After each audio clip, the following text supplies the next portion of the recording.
Oh yeah. Every time I hit record, I forget that it just records. Yep, Yep. it just Y'all says get a As long as notification. we consent. Yes, like yes. You can also leave. Yep. So I consented to be recording. So did I. okay, and I I do too. By proxy, I guess. good. Yes. Deal. Yes. All right. Well, hi. Welcome to Hello. the UMR podcast. Um, we do this sometimes. My name's Dallas, and with me I have Nathan Jesse. Dozier. Oh, We last time we just waited. see the last time we were just like, oh, we just want to be patient and let the other person go. This time we're like, we don't want to waste time, and that's why we waste time. Okay, Nathan, who are you? I'm Nathan Dozier. I guess hi, Hannah. I'm Nathan Dozier. I work at Fort Hays State University as an assistant director. Um, I have two cats. One's named Mochi, and she's been very sick over the last 2 weeks, and she just got better yesterday. She stopped throwing up. So she's back to playing with toys, having a good time, and just chilling with her bud. And the other cat's Miko, and he's not sick. He's just a big cat. These are great fun facts. Mm-hmm. Yep. I didn't know if we were doing fun facts, but I decided to introduce myself. should Yeah. I also then since I Yeah. did. Introduce Okay. yourself. All right, cool. My name is Dallas Lansanese. I use him as pronouns. I'm a fourth year hall director at North Dakota State University. And because it's football season, my only personality trait is fantasy football currently. Yeah. I am a week one loser. So that's pretty cool. Lost because of a kicker on the other team got him 26 points. That's ridiculous. If you know anything about fantasy, that's crazy. But Is that's fine. this the right way? Like, does this look like an LU, or does this look like a backwards L? No, it looks good. And also, I will say everything's looked like an L to me when I've been walking around lately because I just feel like a loser. No, I'm just joking. But I will say last year I won this league of my friends in Oh, fantasy, now and you I lost first week last week, so I'm fine. Okay. We'll see So what happens. you get your personality back, is what I'm hearing. Yeah, I didn't have personality before the season started, and now I finally have some. So, Oh, That's not that what I was going to be a good podcast. yeah, but that's Okay. it. Great. For the listeners, I'm Jessie B. I work at Cornell College. I'm an assistant director of residence life, but I don't have as much power as Nathan. And with me, I have. My name is Hannah Gansel. I use she, her pronouns. I am the coordinator of disability services at Cornell College. We are an institution of about a little over 1,000 students. We are a private nonprofit, which all of that like goes into the way that we exist and function within the world of higher education, and is important for listeners to know. I am the only person on campus who does disability accommodation. So I do all of our housing, meal plan, emotional support animal, and academic accommodations. We do have a part-time testing coordinator, so I have a little bit of support for that, which is great. A lot of institutions don't. I am very passionate about many different things, and am happy to talk about accessibility, happy to talk about housing, happy to talk about universal design, all that good stuff. And I'm going to slow down and enunciate because sometimes I can get a little bit blah, blah, blah, blah. Yeah. Told you she was an expert. Me too, though. I Welcome. also, when I speak too fast or get too excited, I no one can understand me, and I love that about myself because I also have trouble sometimes with saying my R's, and so it just so that's cool. I'm So glad no that we're one. on the same page there, and I'm so excited that you're very excited to talk about the things that we're going to talk about in this podcast. That makes sense why you're here, so thank you and welcome. But I wanted to first start with I don't know, some like continuation wrap up from our last podcast topic, which was if the viewers and we remember as recorders was like opening and logistics, like that kind of stuff. We talked about that. And hey, we've opened all of our campuses and our Did universities. it. That's pretty cool. Congratulations. Um, how how did it go? How are you feeling? You know, it's like week three for me, I think. I don't know what week y'all are in now for the school year. You're also in week 3. Yeah. So how did things go? How are y'all feeling now? Well, we're in week 4. Because we opened when we did the podcast was actually, I think we were either in the middle of move-in or we were just finishing. I don't remember now. But things are good. We have a weirdly involved class this year. Our freshmen want to do stuff. They want to be in organizations, and they haven't since 2020.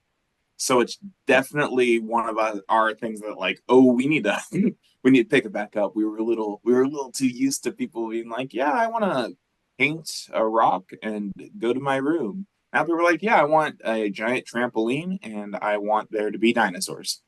Whoa. Well, that's okay. You can kick it into gear. Oh, How we are are. the buses going? Did the mystery buses happen? That's what I Mystery thought. buses ended up so yeah, we changed it from mystery bus to that big program instead, more of a block party. Oh, yeah. That block party was way more attended than our mystery buses because our mystery buses could only have 35 people each. We had like 250 people there. Okay. I did not have enough succulents for that. I Sorry about had that. 35 succulents, and probably first 10 minutes, everyone already took a succulent, took a pot, was paying a pot. Everyone's like, do you have anything else for that? I'm like, I didn't expect you guys to want to. Like, I don't know. I've had so little people go to this before. So it was really fun. And we had lots of other stuff like bingo and things like that that people got to do. So still worked out, but now we're going to just scale it up next year. Great. Yeah. Love that. How was you guys'? It went really well. Mhm. Like suspiciously well. Especially compared to last year, we had like a heat wave that just Yes. completely messed everything up. So comparatively, Yeah. It was so easy. We only had to do 1 day of move-in instead of 2, and no one had to get up at 5:45 to do it.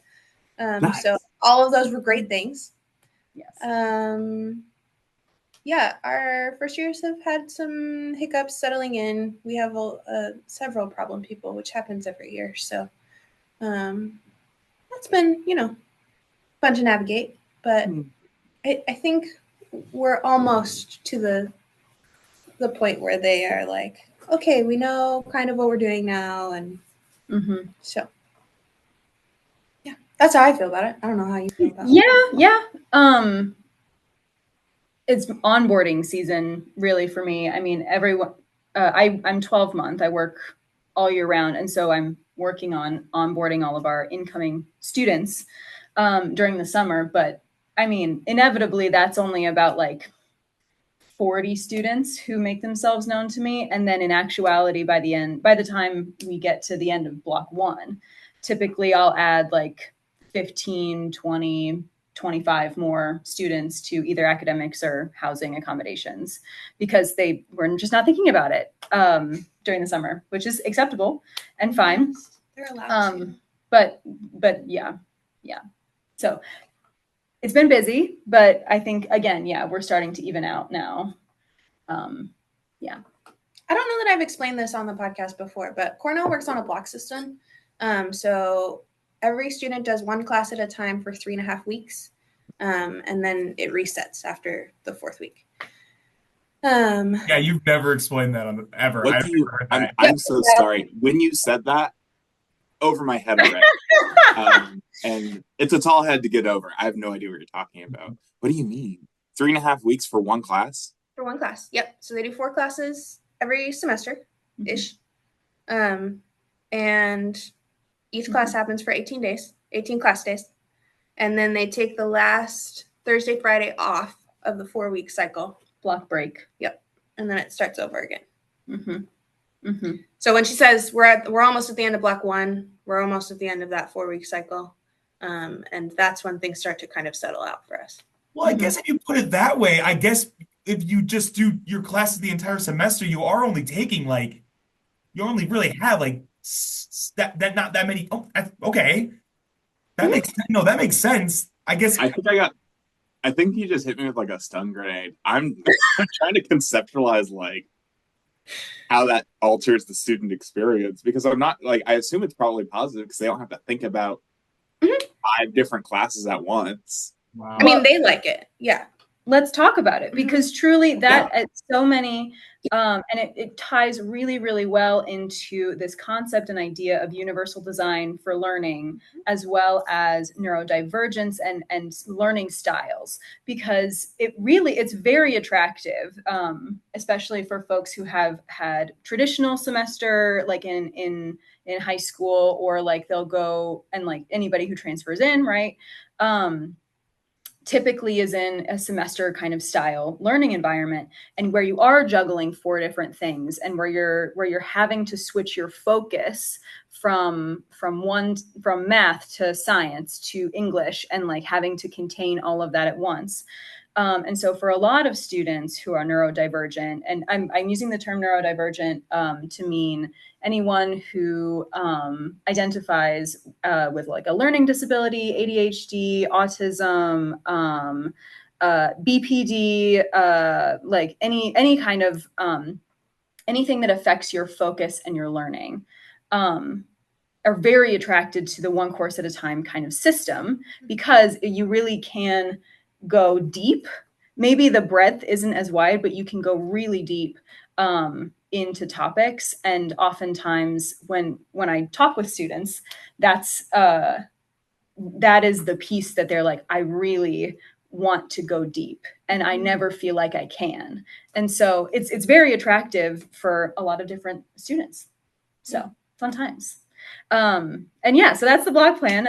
It's what kind of puts us on the map at all. There's really only one other institution in the United States that's like their thing, and that is Colorado College. So we're kind of the two, although there are a few who do like random programs similar to ours. But yeah, the fact that our whole student It's our body whole deal. is oriented to it is unique. It's just us in Colorado. When did that, if you guys know, like when did that, or is that always a thing at Cornell, or did that change at some point? Like, Do you know the year? I think it was in the 80s at some point. Okay. Yeah. Yes. Yeah. Eileen was part of the first class. So she graduated. Oh, she graduated in 92. So I think 88 sounds right. Yeah. Okay, I'm not okay. I'm not speaking for the perspective of Fort Hays State University. This is just Nathan Dozier speaking.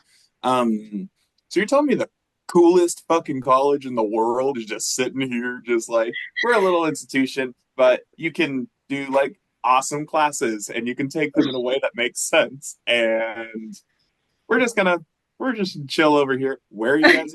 What state? Mount Vernon, Iowa. In Iowa? In Iowa. Right? Yes. Like, cool, just the coolest concept for classes ever, but we'll just tuck it in Iowa. Pretty much. Yeah. That's wild. Yeah. If you ever want to do your undergrad over. Oh, I mean, if I could go back in time, I would. I don't think you guys would offer my program now. I don't know. What's your program? What was your program? I was music composition. We have a music composition. We actually do have that. How do you do it? That would be a question for my counterpart, the other ADRL. She did that program. Yes. So how long is each class each day then, if it's only 18 class days? Great question. So it varies to a degree. Faculty have some level of flexibility, and they can afford to be very flexible because they only are teaching that one course. So at the same time that the students are only taking one course, the faculty member is also typically, they should never do more than one. It's too many. Typically only teaching one course at a time. So their whole focus is that group of 16 to 25 students, typically. The kind of typical schedule is 9 to 11, and then 1 to 3 you're in class per day. So it also provides a lot of structure and routine, which again is can be really helpful for a lot of our neurodivergent students, as long as it remains kind of the same block to block, because then there is a very, like, once you settle into that routine, if your next faculty member has a different schedule, it's a very like, okay, we're completely flipping my routine now. Yeah, there are joys and there are challenges. Yeah, like everything, pros and cons. But I think most of our students adapt pretty well to, like, the same way that you adapt on a semester plan. You learn what you got to do. So over a block break or right before, I often hear students say, okay, yeah, I'm shifting my mindset. Like, we're gearing up for the next one. I know my schedule. I'm just adjusting to what this one's going to be like. But they only have to do that every block, as opposed to, I had my one class 9 to 11, and now 11:30 to 1 I have something totally different. No, I really like the consistent like time chunk thingies. 'Cause I feel like when you talk to freshmen, whether straight from high school or not, one of the biggest things that I hear at least is like there's all this free time and they don't know what to do with it, and they're just like loafing around, not knowing how to manage that. But like it sounds like with like I don't know, I feel like that would be less of an issue because there's that consistent structure of you're here and you're here. I kind of dig it. Okay, It's kind of cool. I've been reading about the music as you were talking. I just needed to know because the really challenging part about the music program in general, I'm sure for most colleges, is just the fact that you have to do so many ensembles, individual like lesson work and things like that. So I was trying to figure out how lessons work, and I'm assuming that lessons are probably year round. They are. Yeah, and then so then your classes individually would be the block system, which probably would have helped a lot for me when it came to music history, because I can't memorize things for more than like a week unless I have to. And someone's like, oh yeah, when did Bach die? It's like, I don't dude, I'm sorry. There's no music listeners. If Bach is your favorite composer, read a little. I'm sorry, Bach sucks. His music is so lame. It's the lamest. Like, I could make a Bach diss track tomorrow and it would sound twice as good. That's my thought. Don't take that. Don't let anyone hear that. That was also Nathan speaking for himself, not Fort Hayes. No, Fort Hayes hates Bach. Everyone at Fort Hayes hates Bach. There's a music major when I was a freshman who I told that I hate Bach, and he told me that I can't be a composer if I hate Bach. John Luke, if you're listening, Bach still sucks. I studied it, and I listened to a bunch of Bach, and he still sucks. Oh my gosh. I said it. Hot takes on this podcast. Please don't let anyone know I said that. I feel like I'll get in trouble. This is going to be the one thing that they pull out of this podcast that just gets amplified. To it's just going to be the clip. Well, yeah, when Jesse makes the advertisement, just put this little segment as like the thing. When you make them, perfect. I do. I post those. That's true. Yeah. I guess you do. I can't. It's going on Instagram. It's going to be shared everywhere. I have no control over what you do. It's your choice. If you utilize that clip, I will take it with grace. Oh, wow, you're so kind. Oh, thank you. You also do the editing, so if you just cut it out and don't give it to me the raw audio, there's nothing I can do. Problem is Dallas is going to put the raw audio and then I'll forget he did for like a week and then you'll snag it then. So what can you do? Back to I think I have another question on like the block system. How much, I don't know how to word this question, so I'm just going to say it and feel free to run with it. Because it's in my brain, like, how often do you hear, I guess, like, from like data wise of like like students at Cornell saying that they came to Cornell specifically because of like the structure of how classes are? Like, how often is that a thing that comes up? Like almost always. All of them. Yeah. In my intake meetings, which granted is only about, so we're at about a quarter of our population has approved accommodations. So it's important also when I note that statistic to say there are people who are not making it into my door for whatever reason. So we have about a quarter of our population that is approved with accommodations. And all of those people, pretty much when they meet with me, because they all have to meet with me to some degree, I ask the question of like, why did you choose Cornell? And almost always it's because of the block plan. The only exception to that I like is noteworthy in my mind is some international students, if this is like the program that was chosen for them, because sometimes they'll, go through a program that is like, you will go to this college. Then they'll pick it because that's what was picked for them. But even they, I think once they get here, they're like, yep, this is what I would have decided to do. Mm-hmm.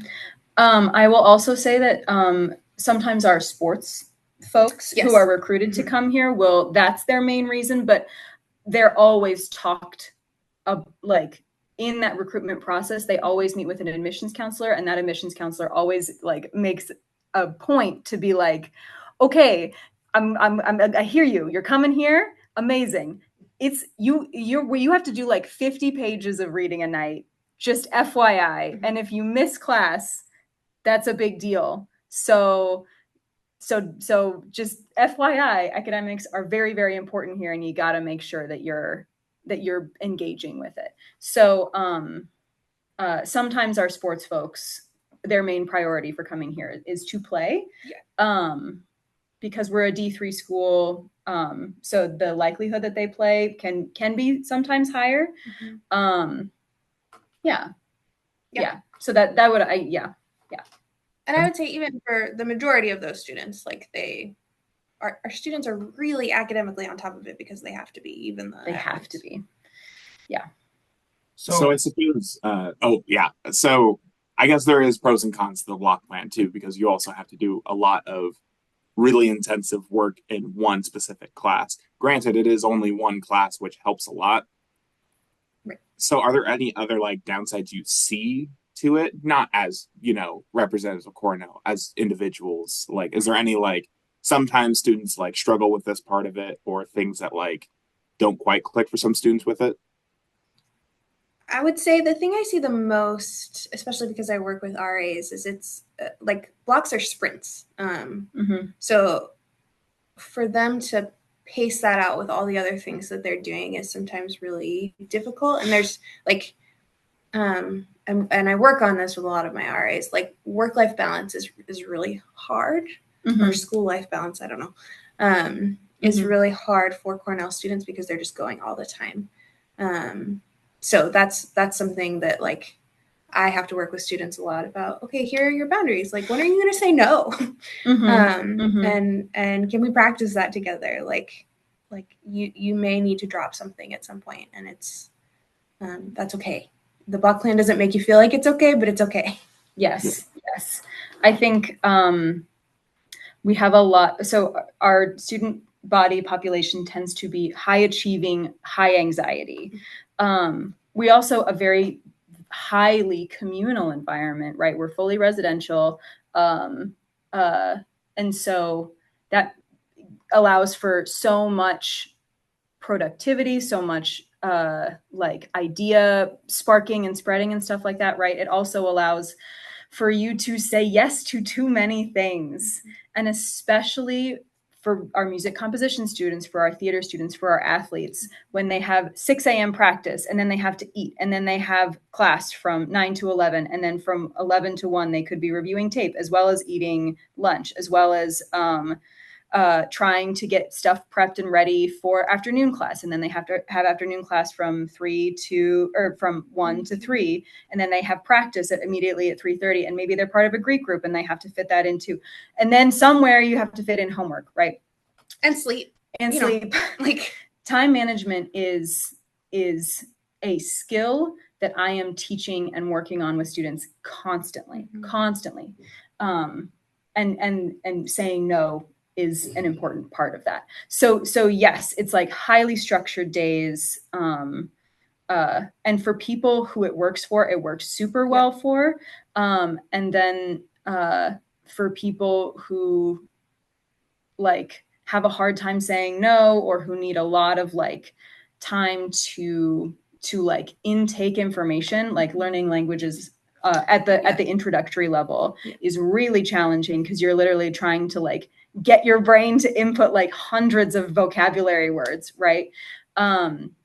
Over the span of 18 days. It's that though, yes, they're like, it is challenging. Yeah, I would say that time management piece is really what makes it breaks it for a Yeah. lot of our students. Like if you can't Yeah. figure that out, then this probably isn't the place that you will thrive the most. Mm-hmm. Mm-hmm. How often do you guys work with transfer students who come from a different class structure than they're there after they've had like 2 years maybe somewhere else, and they're like, whoa, big change? Honestly, I feel like my transfer students are less, because they're a little bit older. Because brain development, right? Time management, the part of the brain that governs time management is the last to form. Typically, when like so. My transfer students who are a little bit older typically tend to do a little bit better because they've had a couple of years under their belt. They're not completely trying to figure out how to be an adult at the same time as trying to be a first year student. So yeah, typically they're a little bit actually more hooked in. And they also, like, at that point, they've probably been on the semester plan. They've figured out that maybe this is going to be a better fit for them anyway. So they're committed to the process in a different way than I would say our first years are. Agreed. Yeah. Well, that's awesome. I'm going to say something really quickly. I had an idea that is maybe not a good idea because it's very expensive. There is no one currently who goes to each school and takes a semester at each school to then compare and contrast schools. But I feel like if I could get the funding, I'd do it. That'd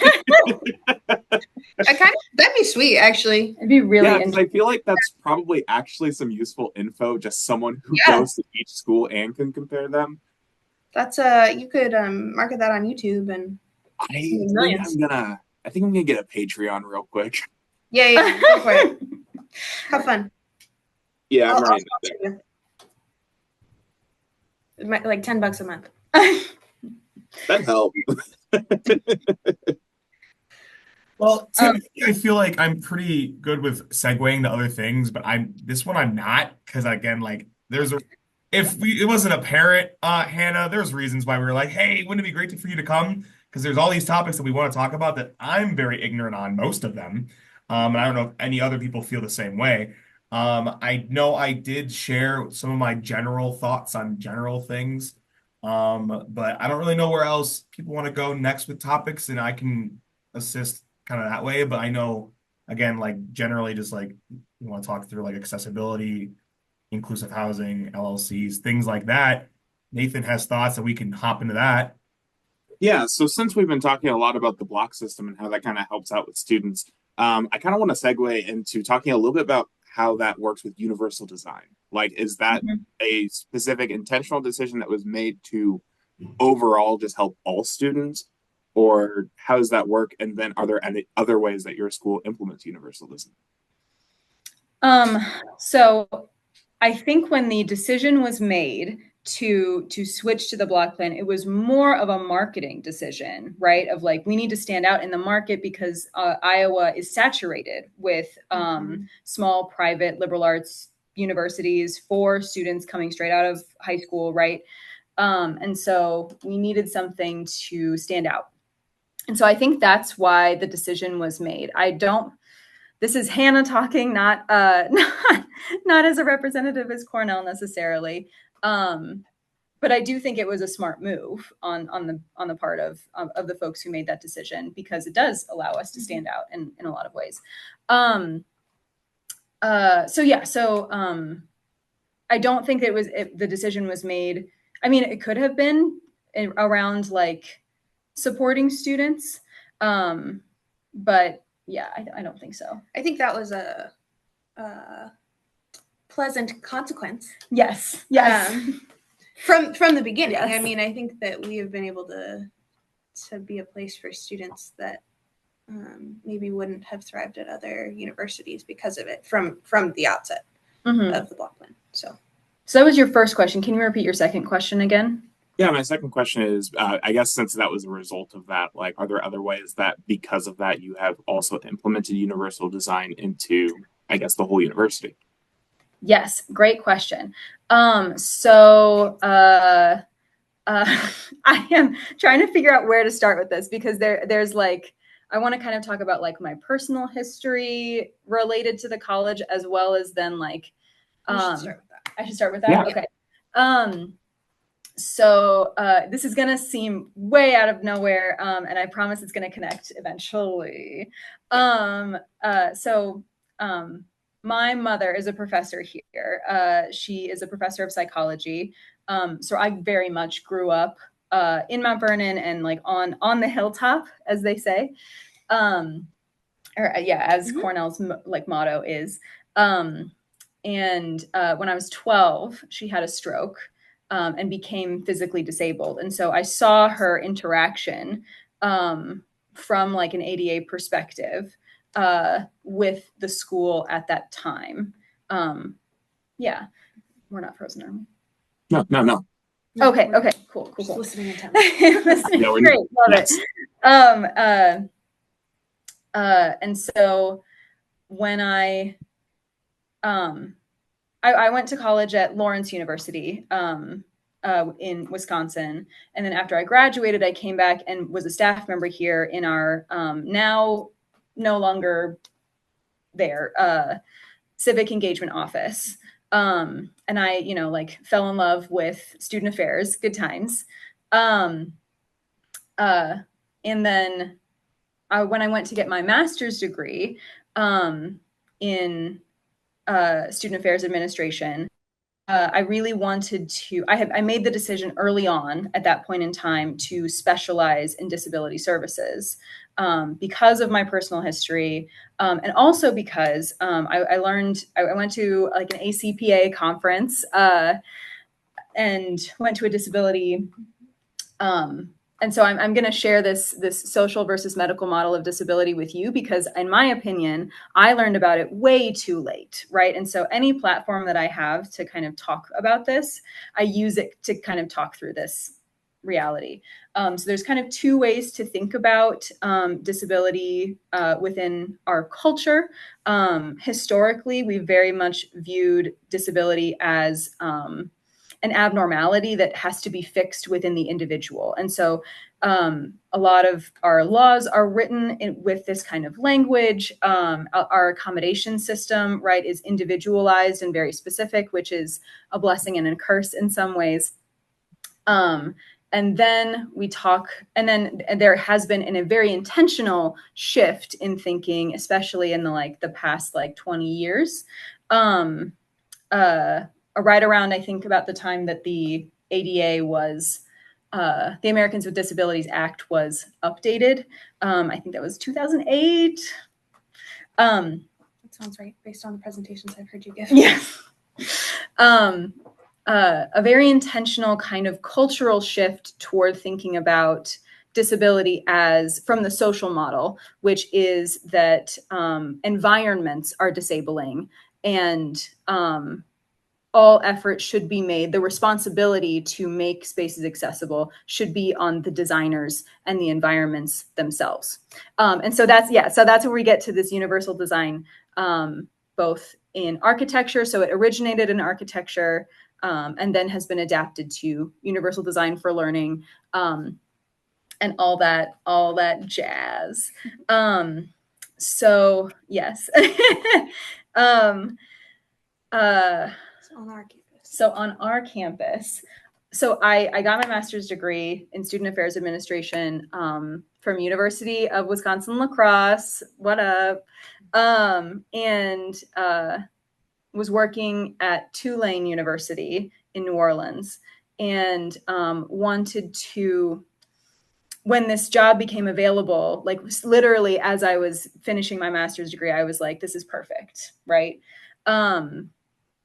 I know this community. I know this campus. I know that I will never have to fight with a faculty member on giving extra time, like those kind of fundamental things like that. Also, yeah, these faculty members, a lot of them have watched me grow up. And so I have a lot of pull with being able to be like, hey, how's your family? How you doing? Also, I heard something. Can we talk about that? Right? Like I have an in, which I think is so vital for like small colleges like ours. And so I've been here for 2 years. I'm starting my 3rd year. All of that backstory to say, in terms of how universal design has been implemented previously, I can't really speak to that too much because we have largely been operating. I don't want to like say this is to no one's detriment, right? This is literally how our society is set up. This is how our laws are set up. Like, yeah. But we have been largely reactive to concerns about accessibility. So, yeah, the process for folks who don't know, to request an accommodation, you have to notify the institution, provide documentation. The university evaluates that documentation, and basically that documentation has to answer what is the diagnosis and the functional limitations. How do those functional limitations affect certain activities, like being able to access your classroom, right? Things like that. And then, how does the requested accommodation address the specific barrier to access? So all of those pieces have to be there in order for us to implement accommodations legally. So that's obviously like, right, that's the medical model, right? Like it is very reactive. It's very like, okay, we know that our space and our design is flawed, and therefore you as an individual, we are going to give you accommodations so that you have access. Since I have been here, I have amongst trying to balance, because there's a lot of tension, right, within my role of recognizing like, in an ideal world, my position would not exist, certainly in the way that it does. In an ideal world, like I would be like identity, like culture, like disability cultural center, identity development, very like, right, like in that way. And a lot of campuses across the nation have definitely started to like pull in that direction. So I have, since I've been back, both on the personal side of, myself, my mom still works here. She still has the same, physical disability, and like experiences a lot of the same barriers to access that my students do, right? We are home top, which is like wonderful in the cultural sense of it, and also a recognition of it's real steep around here, and just physically navigating it if you have a mobility impairment, or use a wheelchair, or XYZ, right? Especially in the wintertime, options become very limited, and the way that we address those structural barriers to access is to pour money into it. So much money. So we have our 10-year plan, right? And I am in there. I'm trying to get in there and involved. And I am also only one person.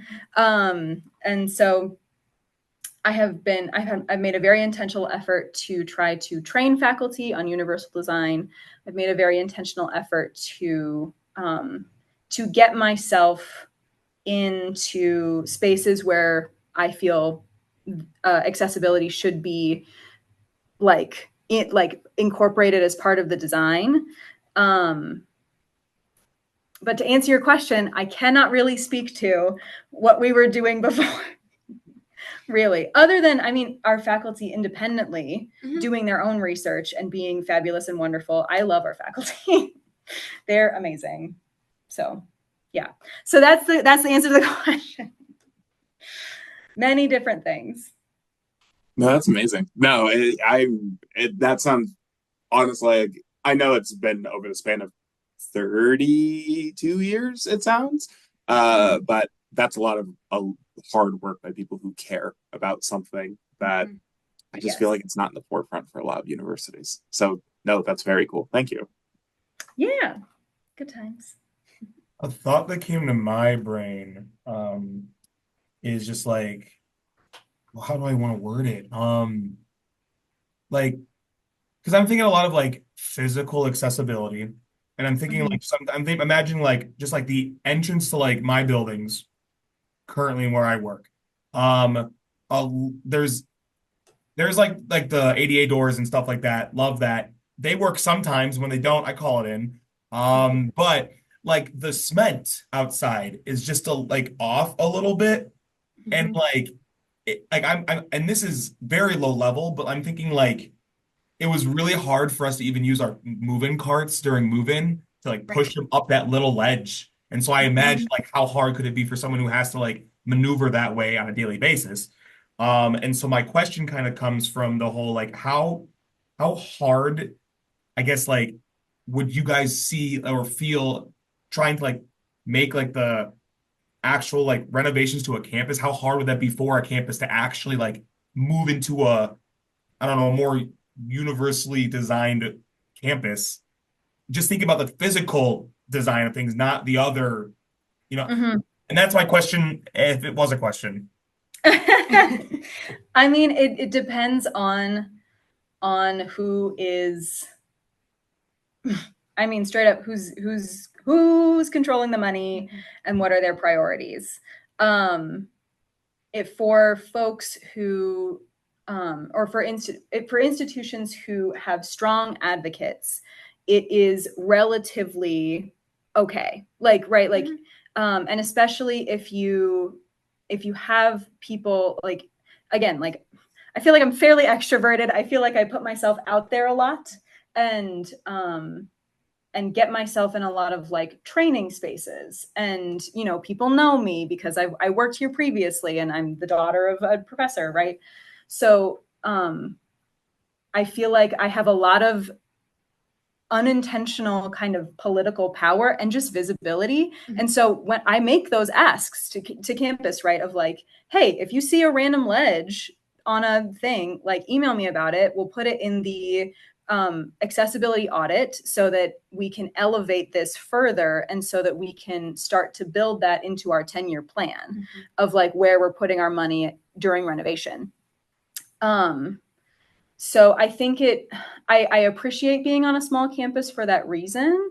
And also, if it's just me, like that, like, right, there's that tension there as well. So I think it depends on your institution.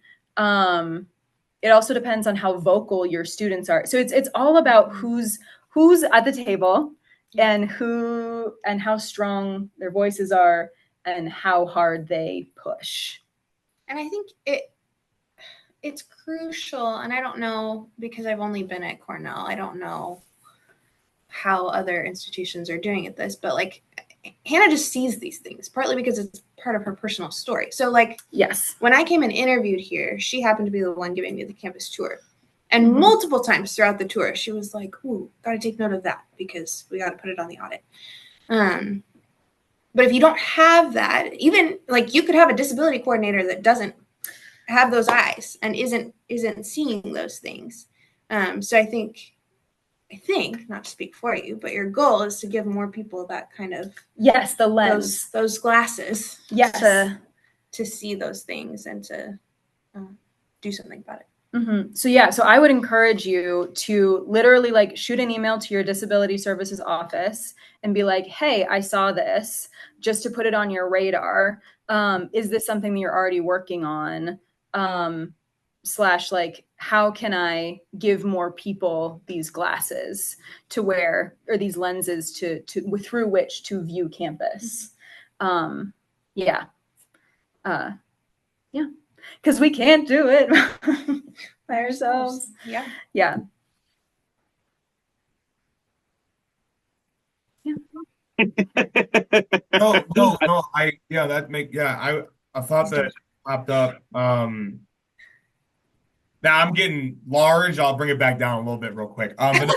So not to like bring a damper on things, but yes, the profession is dying overall. Okay, I'll start there and I'll bring it back to where I want to bring it back. Okay, but because like I view as I view my perspective of like what you just said and like how I view things is very like you just gotta get the right people in the right positions kind of thing.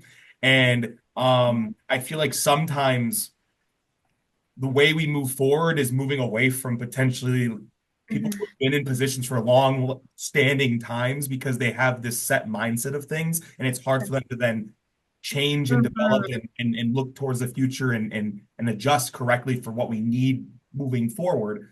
And so Mhm. what I have been noticing and been feeling is yes, I can definitely tell that from when I was an undergrad student getting into this world, it seems like there are less people interested in this type of world and the work that we do.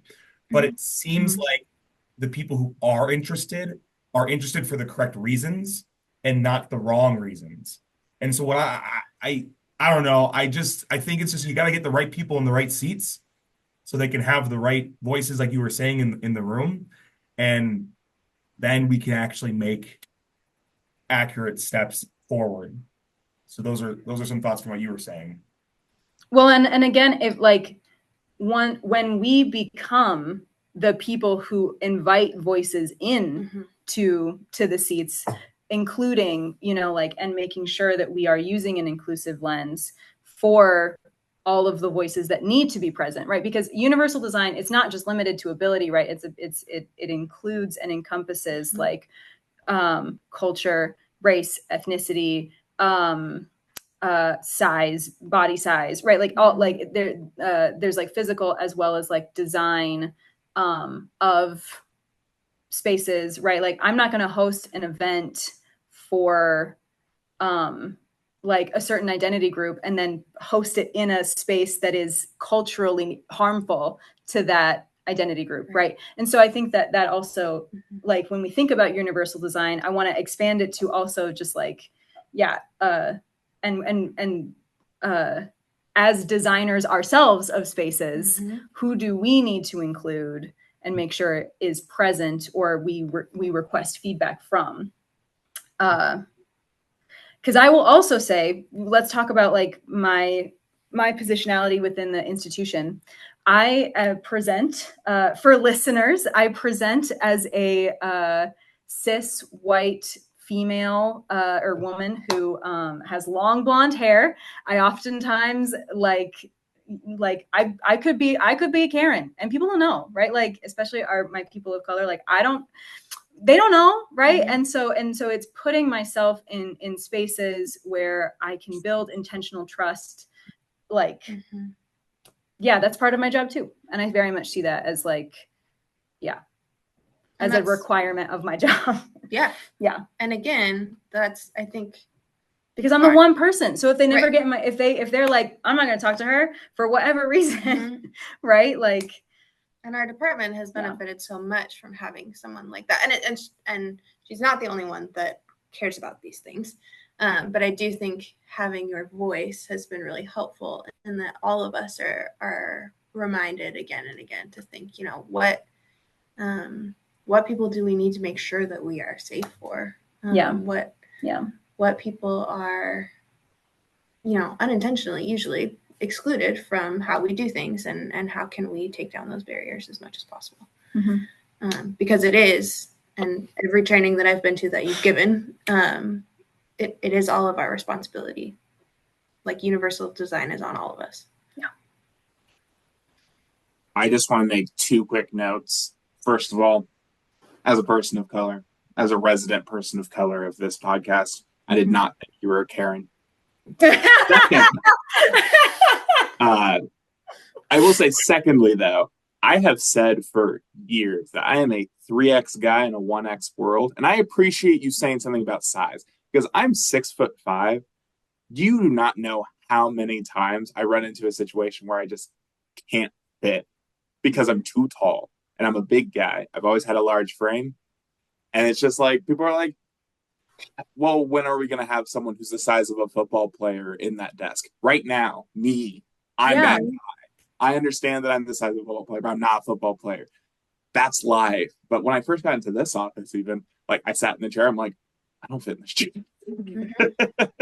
Yeah. So I switched chairs with someone because they had a chair that was way too big for them. I had a chair that was way too small. It worked out. But it's just that is one thing that like I think once I realized that that happens for me, that's when it started to click like, shoot.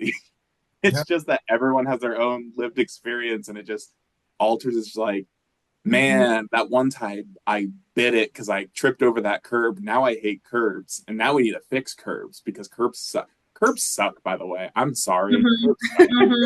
Like, Agreed. We just need a better solution than this little bump that everyone can trip over.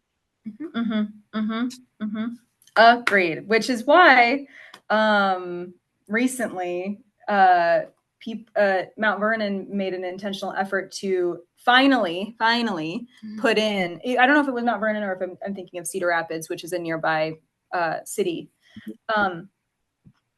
putting in rumble strips. like they waited, right? Like, yeah, putting in rumble strips at the edges of curbs because curbs suck. Yes. And they suck for so many people, not just people with disabilities, right? People who are pushing a stroller, people who are like catering an event, people like all it's for everyone.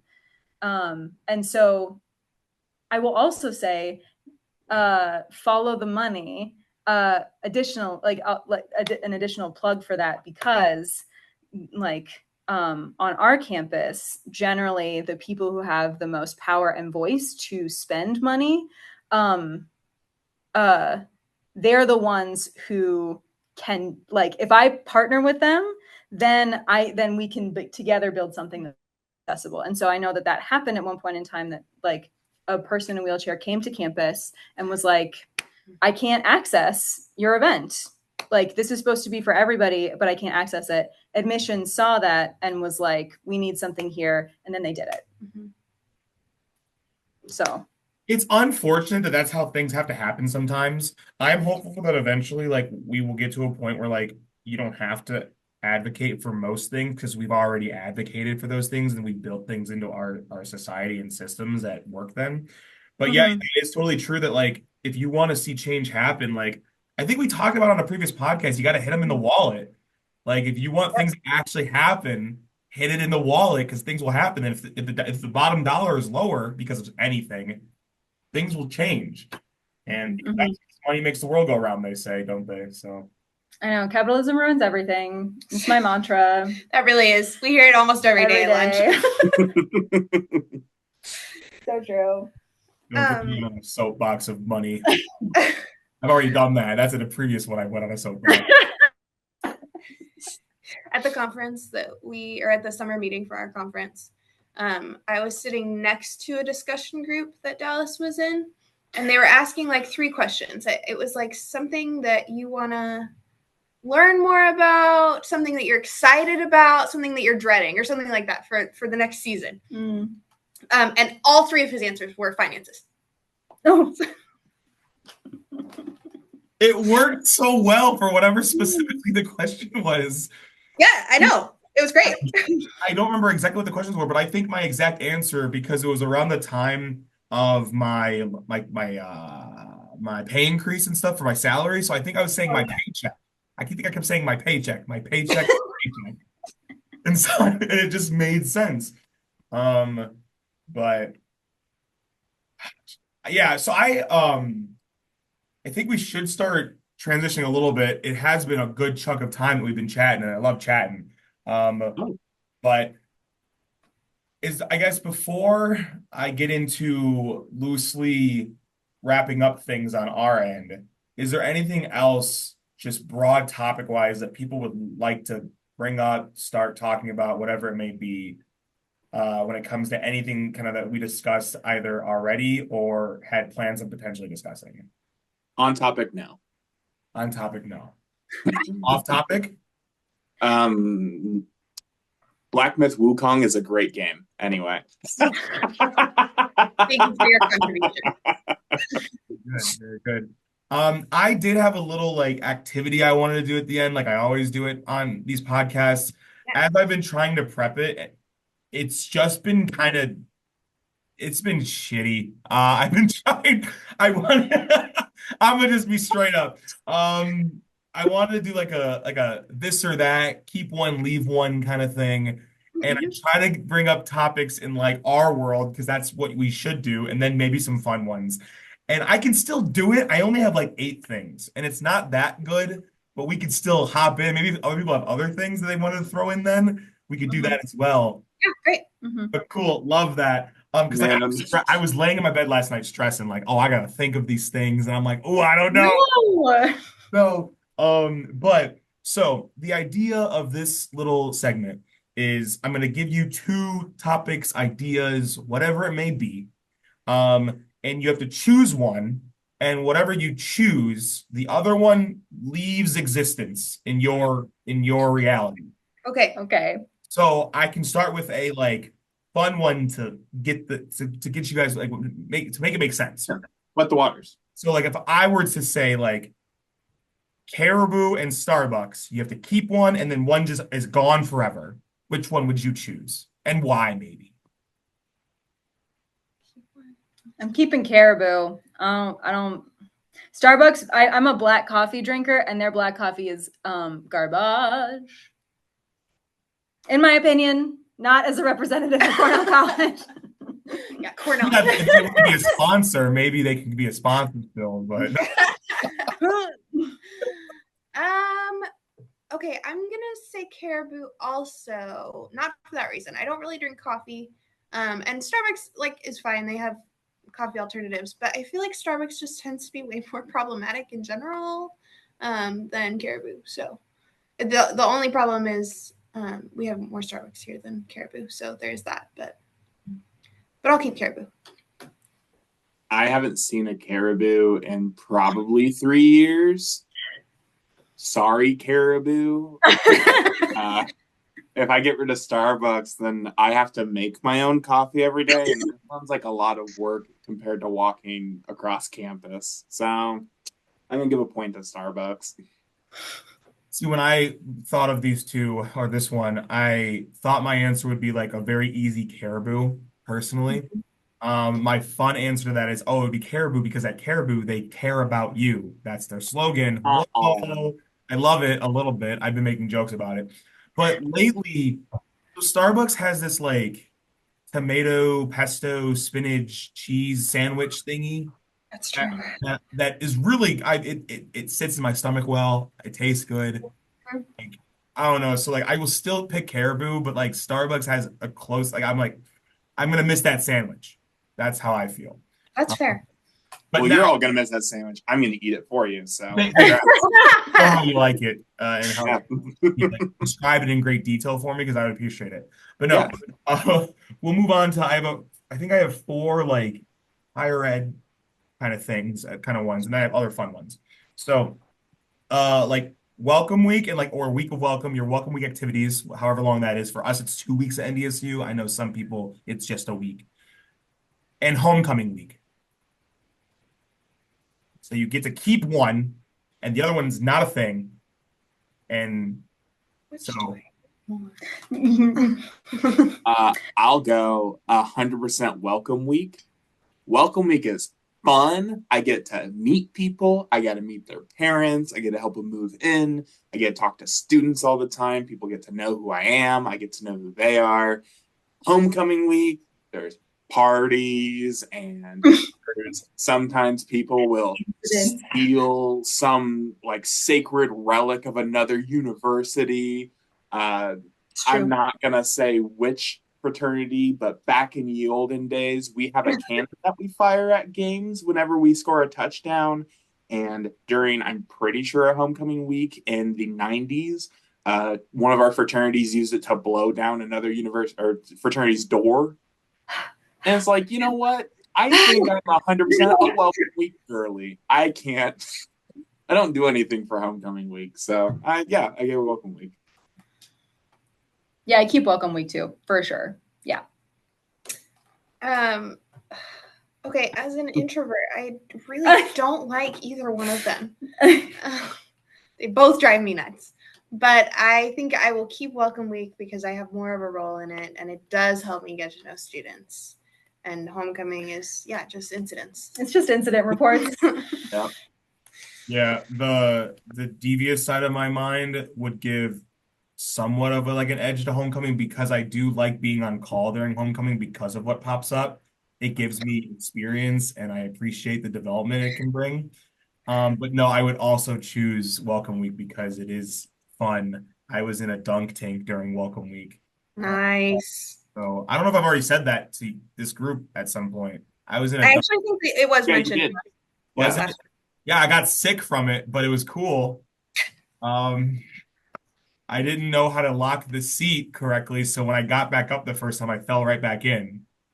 And so that was funny.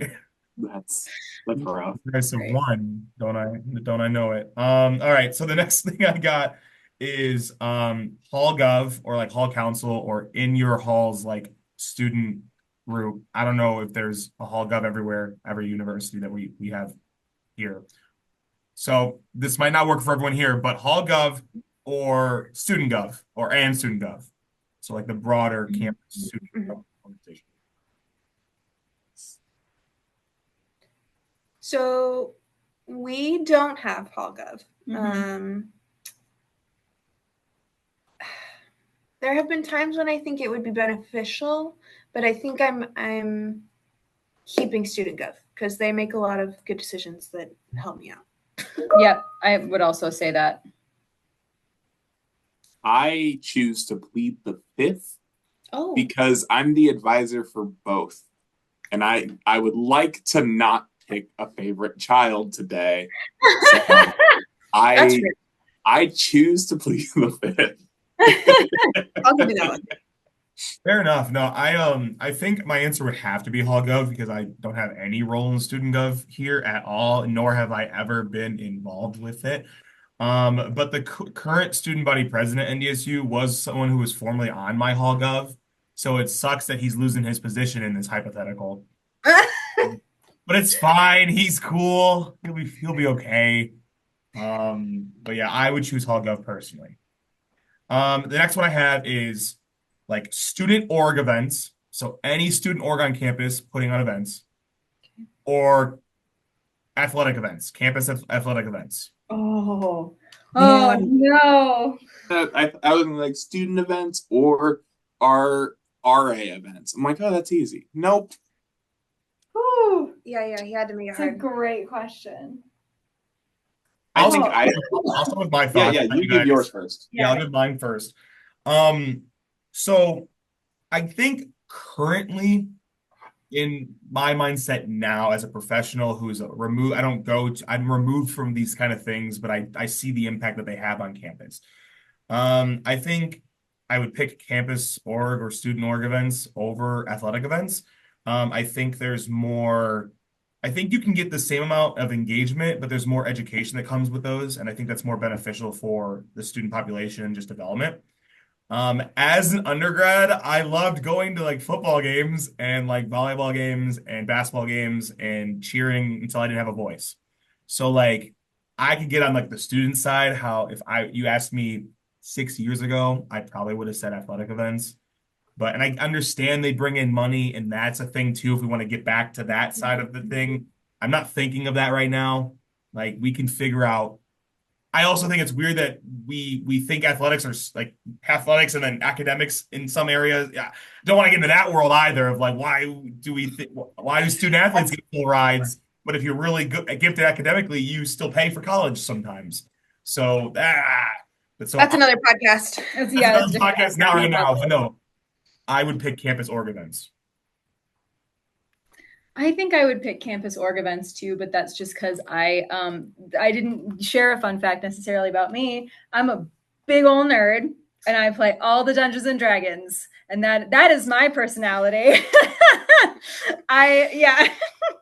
And so I am not getting rid of chess and games. No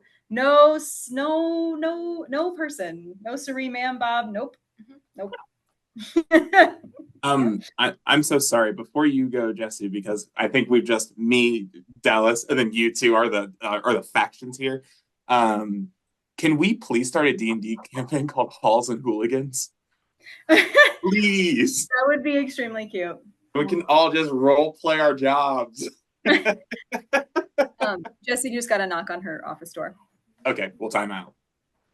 We'll do a hard cut here. Sorry, guys. Okay. You're good.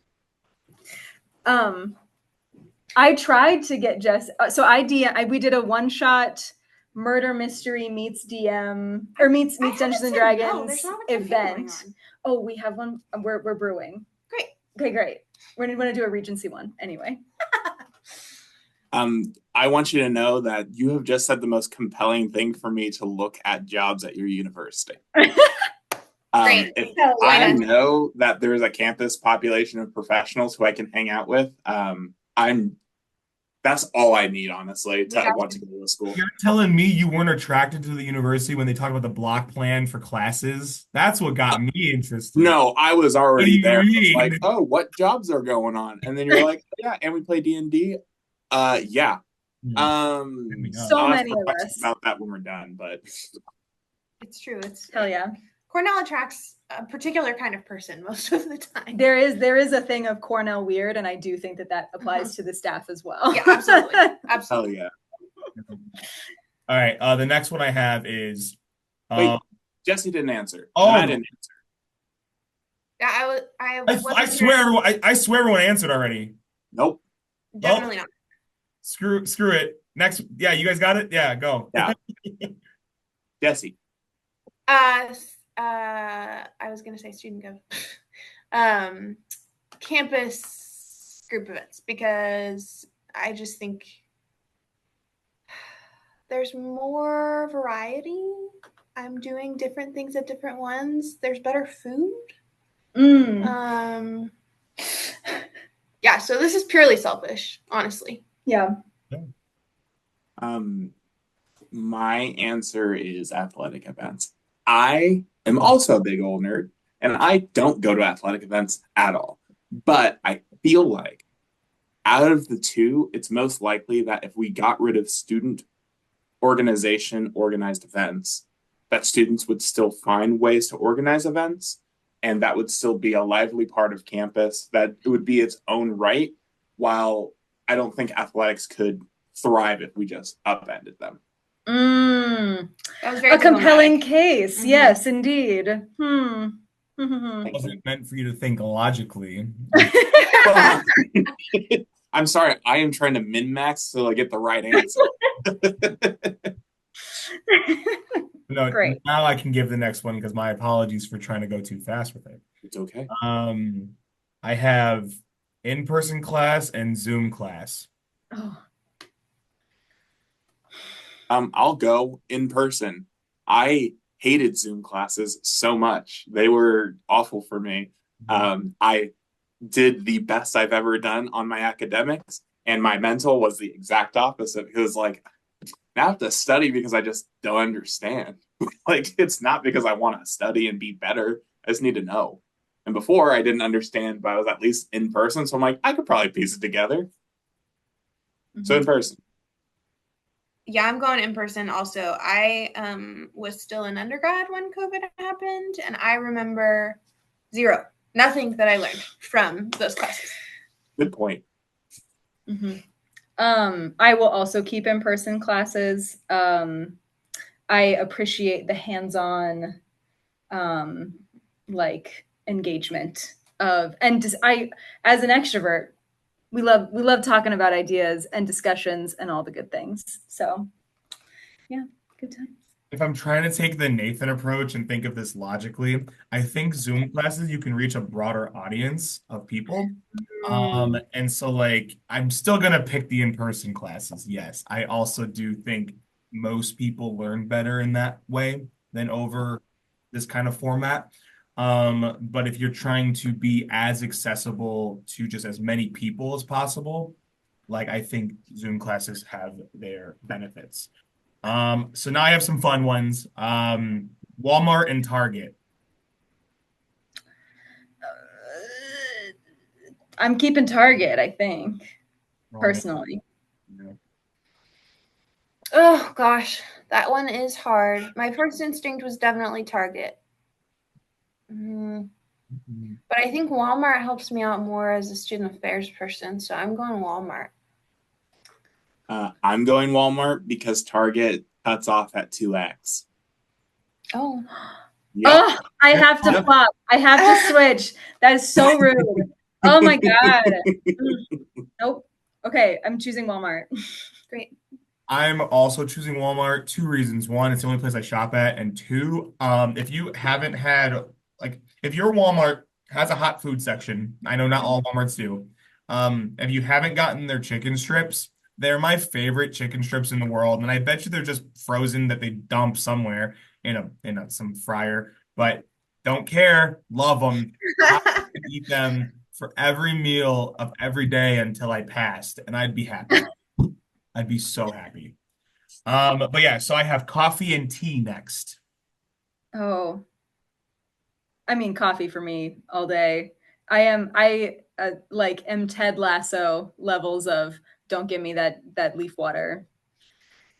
The hot brown water. The hot brown water. Yeah, yeah. I mean, that is coffee as well. So, but no, I'm a two-a-dayer. I have to have my coffee in the morning and then at lunch.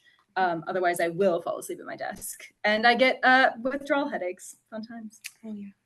So we're also addicted. I mean, Yay. what? I'm going tea for sure. I don't drink coffee. Coffee makes me so very anxious. But it is to the point where I drink enough black tea that I also get withdrawal headaches. Oh. I'm a tea guy, and the reason I'm a tea guy is because there's like this nice little ceremony of it. Because coffee, you put the grounds in, you put the water on, you have coffee. Tea, you gotta get the water. You take I do loose leaf. That's still on my finger. I do loose leaf, and I like get it all put together. I have these bags that you gotta put loose leaf in. You put it in, and you have this like 5 minutes of just serenity before you can enjoy the first thing that you consume for the day. I'm here for it. And then there's traditional tea ceremonies that are even more in depth, and I love them. You're That's so me. cool. I'm not cool. I have a teapot back there, though. Oh my gosh. Wow. Yeah. Well. No, that's awesome. I've been trying to get into tea. I try to make that like the only personality trait I had in the winter back last winter, where I would come in my office in the morning and like make a hot, nice thing of tea. I didn't realize that there's different like steeping times for different teas. Yes. Who knew? Not me. That's why all my tea tasted bad because I was just like Yo. la la la la la la. Have no idea what I'm doing. Because in my office, in like the bottom drawer, there was just like a kettle or whatever for some reason, and so I said, "It looks like the last person in this office was a tea drinker. Might as well just keep the tradition up." And so I have like my spoon and my mug. I bought honey that I was gonna put in my tea. Don't give me that face, Jesse. That's rude of you. This is so impressive. No. I'm impressed. That was an earnest. I'm Oh, listening. okay. I thought that was you were judging me like honey in your tea. No. I put honey in all my tea. I'm sorry. But no, I found out when I started consuming honey, I don't know if I like honey. Oh, shit. Oh. And so I don't know. So coffee's my answer, but I tried tea and I'm gonna try it again. Where did it go? I have tea bags literally on my desk. Where did I put them? I I had have like, huh? I was gonna like I used to what I would do, I'd have like my tea for the day. And then before I left the office to come back then the next day, I would like put the tea that I wanted for the next day like on my keyboard or whatever. So I would come in the next day and be like, "Oh, this is welcome to the morning. This is what I'm drinking today." And I would start up my tea. I don't know. I tried it for like a month. It didn't really stick. I have 100 lemon honey sticks. I have 100 orange blossom honey sticks. There's different types of honey. Yeah. They flavor them. There's But so many also so many so different many. types of honey. Another fun fact about honey, I'm just jumping in, is that if you eat a lot of it in the regional area where you're like the bees are and where you're living, it can actually reduce seasonal allergies in that area. I guess that does make sense. Yeah. Uh-huh. Yeah. So how much honey do you have to have for that to like take effect? Listen, I don't know. Don't ask me to say my sources. I don't. Give me an estimate. I I just need to know how many on this. jars. How many jars can I down before spring? And probably if you eat it every day, it will help. Yes. Deal. Yeah. Well, I'll eat honey to reduce my allergies, and I'll start consuming carrots so I don't have to wear glasses. Mm-hmm. And then also turn orange. I think you can turn orange from carrots. You can. I've seen it. Also, real quick, I want you to know, I didn't wear glasses when I was a child, and the reason that I wear glasses is because there was a piece of Pokemon media where there was a character who stared at the sun to tell the future, and I was like, "Oh, sick." So for like one day of recess, I stared at the sun, and my vision was blurry. I kind of like that. I love origin stories. Yeah. Oh that my is an origin gosh. story for sure. Yes. Speaking of that though, oh, do you have something to go off of it? Because I was gonna say my next topics makes it goes off of what he just said. I want your topics. I just want to let you know I have a student coming in 6 minutes. Hell yeah! I also have a student coming in 6 minutes. I have one more, and then we can wrap, and that's okay, great. Perfect. So my last one was just going to be day and night. So day or night.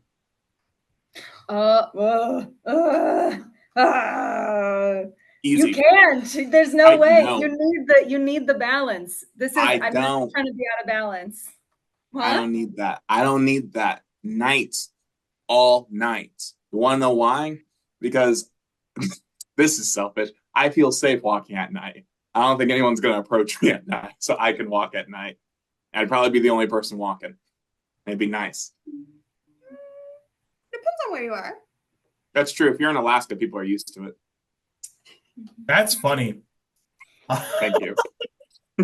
No, I would pick night because I feel like I'm my most tired during the day, and then the night hits and I'm like pretty alert. And so I'd pick night for that because I feel like I'd have just better sleep. I hate this. I need both. I can't have one without the other. You can't. Just can't. I abstain. I think I have to pick day because I need so much sunlight or I just cry constantly. So also that. So I think I have to pick day. And I'm okay with sleeping during the day. So that's what I'm going with. Heck yeah. But I do love nighttime walks. I love the coziness of night. I love the openness of the day and then the coziness of the night, which is why I can't choose. So a tradition that we have to wrap up these podcasts is typically I try to say a one-sentence summary of what we talked about during the podcast at the end, because if you didn't know, the podcast title is In Summary, the UMR podcast. But since Hannah, you are our guest, I think it'd be a fun little, if you want to give us our in summary sentence review to kind of bring us home. Sure. So in summary, let's try not to ramble. So in summary, accessibility is an important part of all of our jobs, and we should strive to create our spaces to be as accessible as possible to as many people as possible. And hopefully we do that work joyfully. And that's been the UMR In Summary podcast. Thank you all for listening, and we'll catch you next time.